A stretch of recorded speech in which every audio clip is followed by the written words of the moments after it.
Bom, dando continuidade, agora vem um assunto que a turma adora. O que eu comi, doutora, que me fez mal? Então, agora nós vamos para um assunto que são os cuidados nutricionais. Porque o Freud já dizia, tem que ter um culpado. Tem que ter. E vai ser a banana ou a cereja do bolo. Então, a gente vai convidar a Karina Moreira para nos conversar sobre os cuidados nutricionais. A Karina, ela é pós-graduanda de Nutrição Clínica, Funcional e Fitoterapia, pós-graduanda em Nutrição Clínica, especializada em Nutrição com... Olha, que bacana isso! Olha, ela é especializada em Nutrição com foco em autismo, síndrome de Down e TDAH. E tem essa formação do atendimento nutricional na saúde da mulher e na modulação intestinal. Karina... Essa é a palestra mais esperada. Muito obrigado, Karina. Eu que agradeço. Vou tentar enxergar. Exatamente, foi pouco o coffee break. Gente, bom dia. Depois de tudo que eu ouvi, eu cheguei bem cedo para ouvir todos os palestrantes. E aí eu já estava com minha palestra toda esquematizadinha. Mas depois que a gente ouve tudo isso, aí a gente começa a querer colocar mais coisa, querer falar mais coisa, e depois de falar com alguns pacientes e conhecer algumas pessoas aqui, né, que eu já tive a oportunidade, quem me conhece sabe que eu gosto muito de conversar, e aí começa a querer fazer mais coisas. Enfim, é um prazer estar aqui novamente, me sinto realmente honrada, espero poder ajudar vocês nesse curto espaço de tempo. Então, para quem não me conhece, Karina Moreira, nutricionista, vamos lá. Passou direitinho, tem uma coisa aqui atrapalhando, não é isso? Que às vezes a configuração... Então, qual a importância da nutrição no tratamento das doenças inflamatórias intestinais? Então, isso é muito importante que a gente comece a ter essa percepção logo no início, para poder ajudar toda a equipe multidisciplinar, aquele alimento que é a cereja do bolo. Então, a nutrição, ela desempenha um papel crucial no tratamento dessas doenças, exatamente porque existem alimentos que vão cursar com o aumento dessas inflamações, né, no trato digestório. E isso vai trazer complicação para a saúde do paciente e carências nutricionais. E é isso que a gente busca evitar. E dentro dessa importância, como a gente vai manejar essa alimentação desses pacientes? Vamos lá. Então, eu coloquei 5 questões que são fundamentais e a gente vai falar um pouco de cada uma delas. Que a primeira dela é o alívio dos sintomas. A importância dos cuidados nutricionais, considerando que as doenças não têm cura até agora, é aliviar os sintomas para que o paciente consiga fazer todo o seu tratamento e ter uma vida normal. Porque isso é possível, a gente vai falar mais na frente. Para quem descobre a doença, acha que realmente não vai ter, né, que não existe luz no fim do túnel. Então, aliviar os sintomas, e sintomas como diarreia, estufamento, constipação, dores, isso tudo é esse nosso objetivo inicial. Melhorar a absorção dos nutrientes. Porque se o paciente chega, e geralmente o diagnóstico ele não é tão rápido, hoje já é um pouco, né, mais rápido, mas tem pacientes que chegam no consultório com um emagrecimento considerável, com meses, até anos de diarreia. E aí isso a gente sabe que quando o paciente tem diarreia, ele acaba eliminando nutrientes, vitaminas, minerais. Então o paciente chega realmente muito debilitado. Então a gente precisa cuidar dessa alimentação para repor esses nutrientes que são perdidos durante as crises do paciente. Manutenção do peso. É muito importante a gente manter o peso dentro da eutrofia, porque sabe-se que o paciente, no estado de desnutrição, é muito mais complicado dele fazer o tratamento, alguns precisam parar, o tratamento temporariamente, porque eles não conseguem, né, às vezes, sair de casa. Então, essa é uma preocupação constante. Melhorar a qualidade de vida, e quando a gente fala de melhorar a qualidade de vida, quando a gente reduz os quadros diarreicos, quando o estufamento, o cansaço do paciente, ele volta para o seio familiar, no sentido de ir para as festas, porque eu recebo pacientes que estão em casa o tempo todo, eles não conseguem ir para as reuniões familiares, eles não conseguem ir para os congressos da igreja dele, porque ele tem medo, ele tem aquele medo prévio de passar mal, de ter uma diarreia lá. Então, o paciente ele começa a ficar um tanto quanto deprimido, porque ele fica em casa sozinho. Então, o nosso intuito de melhorar a saúde nutricional do paciente é para que ele volte para o convívio social. E a prevenção das complicações. O paciente que fica muito debilitado, que tem muita diarreia, que tem muita fadiga, ele acaba não conseguindo, às vezes, trabalhar. Ele não consegue desenvolver as atividades dele básicas. Então, é isso que a gente busca nesse acompanhamento nutricional. E aí a gente vai falar das fases da doença. Quando eu fui convidada, sabendo que tem muitos pacientes, tem pessoas que descobriram agora, eu acabei de conhecer algumas pessoas que descobriram agora a doença, e aí eu fico muito preocupada no que colocar numa palestra para que os pacientes, principalmente os que estão entrando, não saírem correndo para a farmácia para comprar algumas coisas, ou achando que é uma receita de bolo, porque já foi falado anteriormente, tudo tem que ser muito bem individualizado. O tratamento, o acompanhamento, ele exige uma resiliência muito grande dos pacientes, da família, né, e uma paciência muito grande. Para a gente chegar, um paciente acabou de me falar no intervalo, que o mais difícil é conseguir chegar na remissão. Né, e eu disse para ele, chegar na remissão realmente é difícil, mas depois que você está na remissão, você manter o que te fez chegar até ali, é uma tarefa muito árdua, porque geralmente os pacientes querem voltar a comer o que estava comendo antes de adoecer. Então, a doença tem duas fases clássicas, né, que a gente costuma falar, desconfigurou, né? Então, a fase aguda, durante essa fase aguda, o nosso objetivo é reduzir, né, o quadro diarreico, os estufamentos, o mal-estar que o paciente possa vir a sentir, exatamente para não cursar com a má absorção de nutrientes, com a perda de peso, com a desnutrição, porque isso, inevitavelmente, vai causar um transtorno muito grande para a família do paciente e para o paciente também. Então, nesse período da fase aguda, eu coloquei 5 abordagens que são fundamentais para a gente observar. A gente tem que ter uma dieta de baixo resíduo, lembrando que aqui a gente fala de uma maneira geral. Quando chega no consultório, eu sempre gosto de falar para os pacientes que a gente vai individualizar de acordo com a realidade do paciente, o que ele costuma comer. Eu gosto realmente de saber disso, porque teoria é uma coisa e a prática é outra.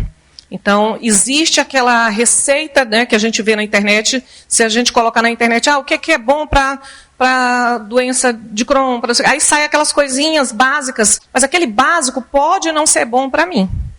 Então, eu gosto muito de respeitar essa individualidade e o que a pessoa já consome na casa dela. É uma dieta de baixo resíduo, e essa dieta de baixo resíduo, o objetivo dela é exatamente fazer com que o paciente dê um descanso para o trato digestório, para minimizar as inflamações e os quadros diarreicos. A alimentação ela tem que ser fácil de digerir. Então, nesse período em que a doença está realmente ativa, a gente pede que o paciente consuma alimentos que sejam de mais fácil digestibilidade. E aí, durante o tratamento, a gente vai orientando dentro do que ele consome para fazer a ingestão desses alimentos de mais fáceis de digestão. Então, ele vai evitar alimentos extremamente gordurosos, o excesso de carne vermelha, e aí a gente vai conduzindo isso direitinho. E a hidratação. por incrível que pareça, tem duas coisas que são muito difíceis os pacientes fazerem no consultório, que é a ingestão de água. As pessoas ficam geralmente muito abaixo de 2 litros de água, que é o que a gente convenciona como ideal. E aí a gente pede muito que o paciente aumente essa ingestão hídrica durante o dia. Alguns pacientes dizem para mim, mas a comida não já tem água? Tem água, mas água é insubstituível e inegociável. Então a gente tem que aumentar a ingestão de água, mesmo não sentindo sede. Eu sempre falo que a menor função da água é matar a sede. A água ela serve para muitas outras coisas.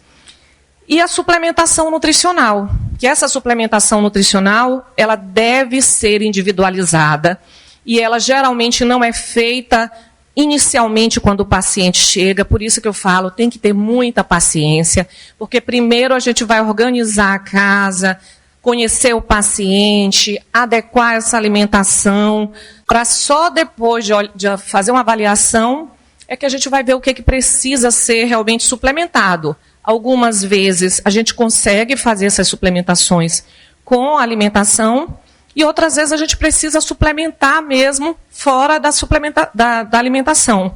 Porque o paciente está com o trato digestório tão comprometido que ele não consegue absorver o que ele consome. Então, por isso é que o paciente não consegue fazer as atividades mínimas dele, por conta dessa falta de nutrientes. As refeições, a gente pede que seja fracionada, para que evite que ele fique com o estômago muito cheio e custe mais a digestão. E tudo isso, o intuito realmente é reduzir as dores abdominais, a diarreia, todos os sangramentos.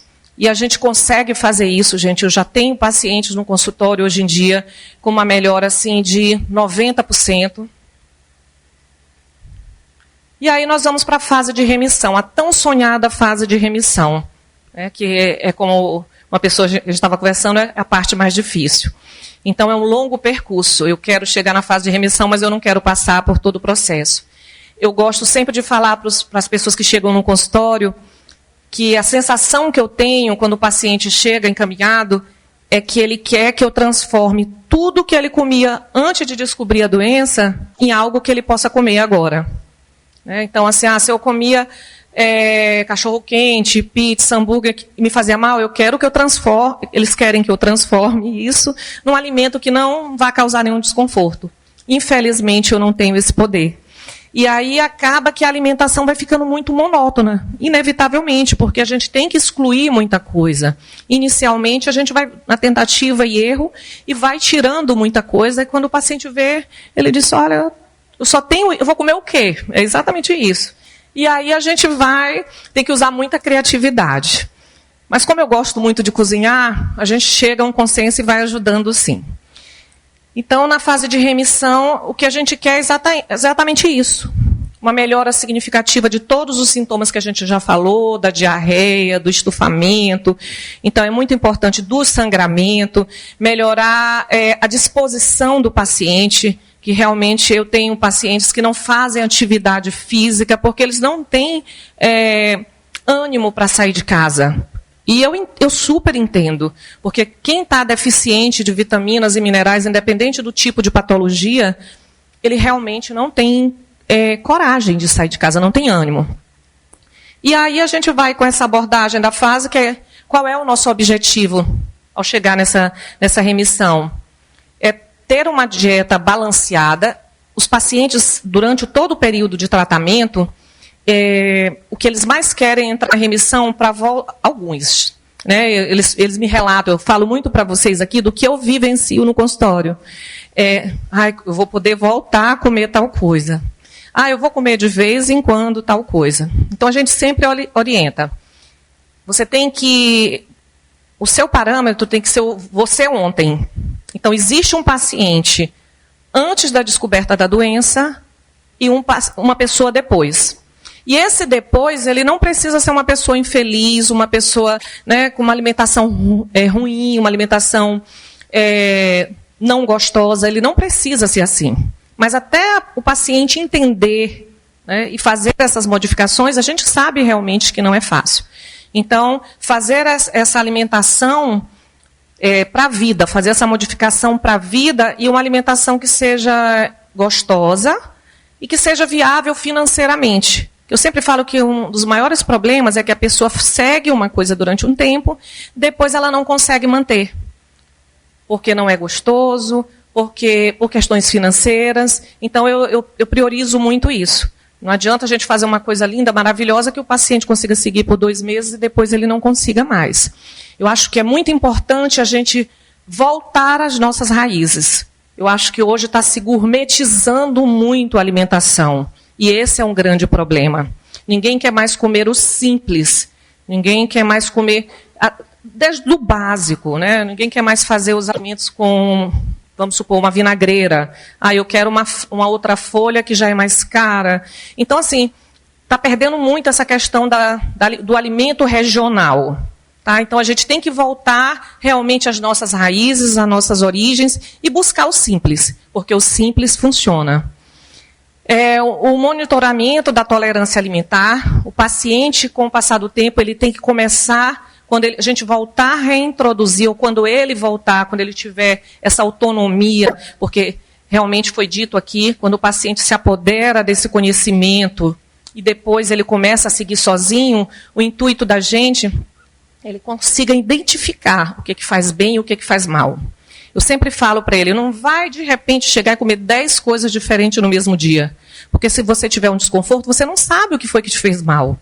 Então, vamos começar devagarinho, faz um diário alimentar, anota. Eu peço muito para os pacientes, quem é meu paciente sabe disso, é trabalhoso, mas eu gosto, eu faço porque eu gosto. Eles mandam as fotos das refeições, todas as refeições eles mandam. E também do cocô, eu peço, né? Eu recebo foto de cocô. Então, já estou acostumada, né? Não tem cheiro, gente. Pelo celular não tem cheiro, então é bom de olhar. Então é muito bacana isso, porque a gente mostra, depois vai eu sempre falo, eu não digo para eles por que eu quero as fotos.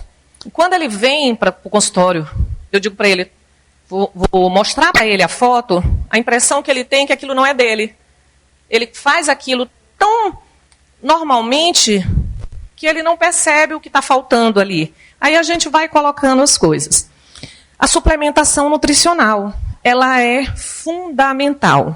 Por isso é importante essa união, né, como foi falado aqui o tempo todo, da equipe multiprofissional, multidisciplinar, para que o paciente entenda que ele precisa do médico, que ele precisa do nutricionista, que ele precisa do médico gastro, que ele precisa, algumas vezes, da psicoterapia. Eu converso muito isso com os pacientes. O intestino está ligado com o cérebro, isso é inevitável. Então, tem alguns pacientes que na hora que eles chegam, que eles estão muito abalados emocionalmente, eu falo para eles, olha, se tu não vai para o teu culto, porque tu acha que tu vai ter diarreia lá, tu já está pensando nisso, tu já manda essa conexão funcionar e com certeza tu vai ter um desconforto. Então, se você vê que você não consegue controlar isso, porque a gente sabe que nem todo mundo tem acesso, consegue fazer a psicoterapia. Então, tentar meios. Hoje na internet tem forma de você aliviar essas tensões. A hidratação, nós já falamos, as refeições regulares e planejadas. É muito importante que a gente consiga fazer a nossa alimentação em casa da melhor forma possível, quando possível. E qual a importância dessa individualização?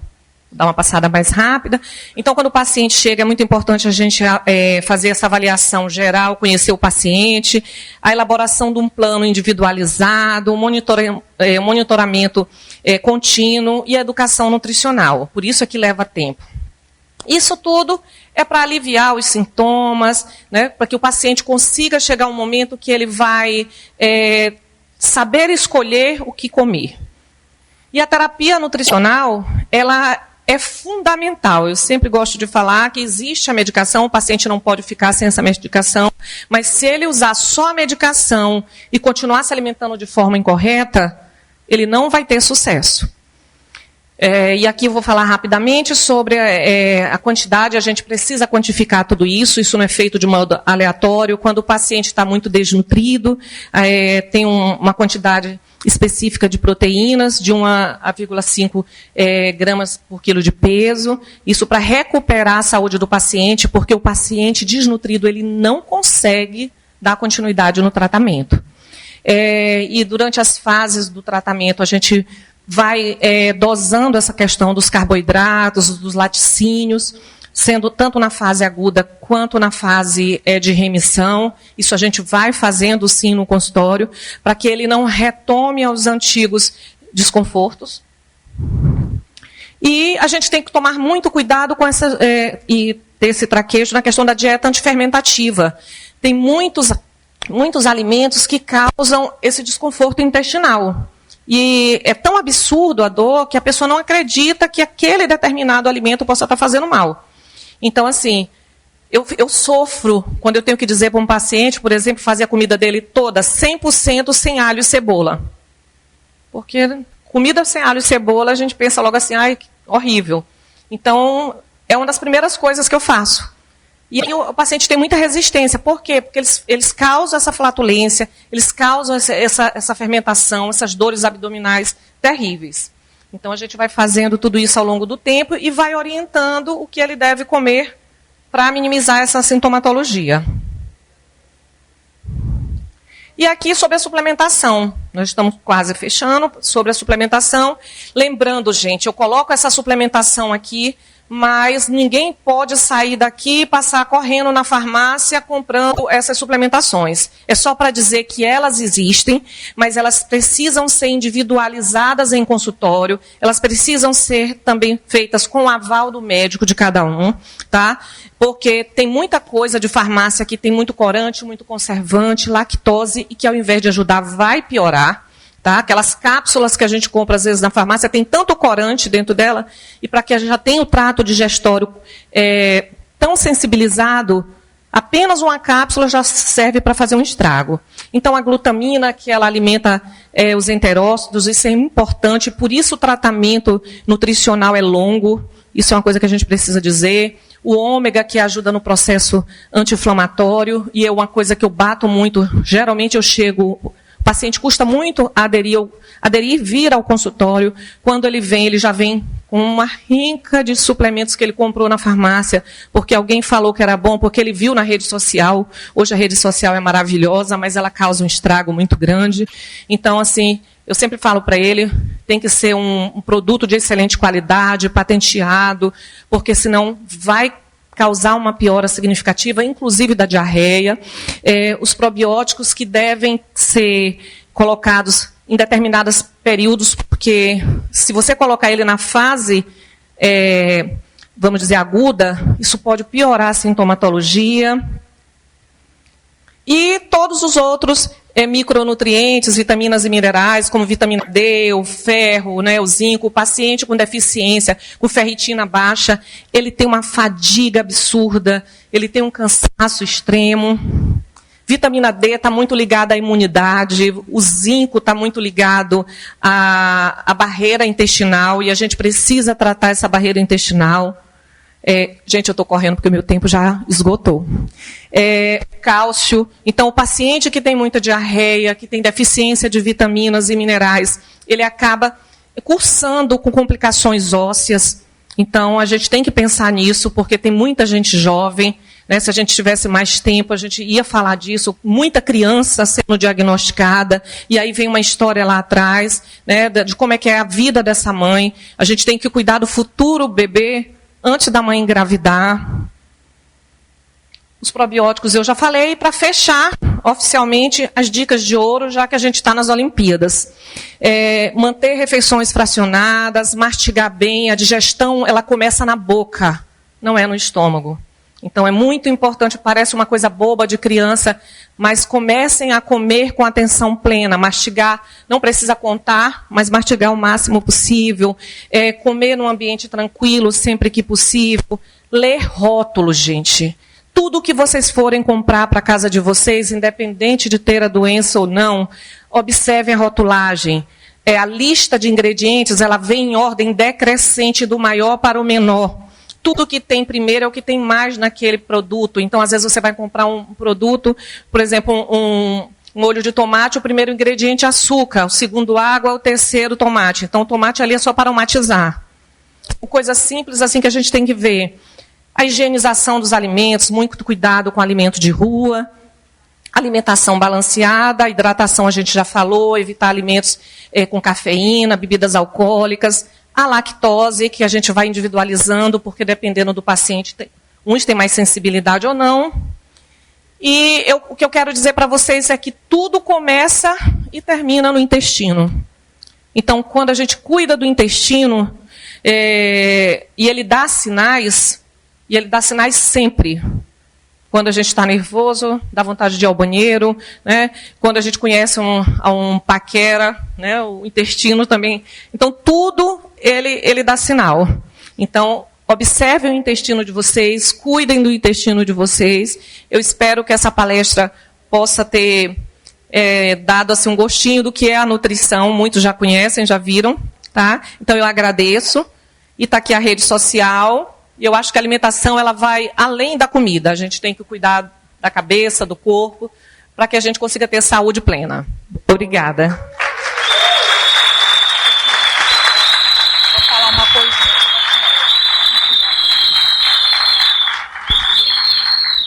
Gente, só uma pequena observação. A doutora Karina, ela já está com a MAD desde 2018. Tá? Então, ela tem uma parceria muito boa. Paciente de DI, que tem um encaminhamento feito pela MAD, tem um desconto na consulta com a doutora Karina. N pacientes já passaram. Então, se alguém quiser, né, fazer esse tratamento, a doutora Karina está recebendo também. Porque eu sei que tem muita gente que, embora a gente fale no grupo, mas tem muita gente que perde. Então, assim, a doutora Karina é nossa parceira desde 2018 e já ajuda a cuidar muito. Para as mães, né, tem aqui uma asprazinha, né, doutora? Porque, às vezes, leva uma criança até a doutora Karina, mas a própria mãe, mesmo ela orientando, fica com pena de tirar certas situações da criança. E, às vezes, isso faz com que o tratamento que ela passe não avance. Então, a gente tem que ter muito cuidado também com isso. Querer cuidar, mas tem que seguir o que a Nutri está mandando. Tá bom?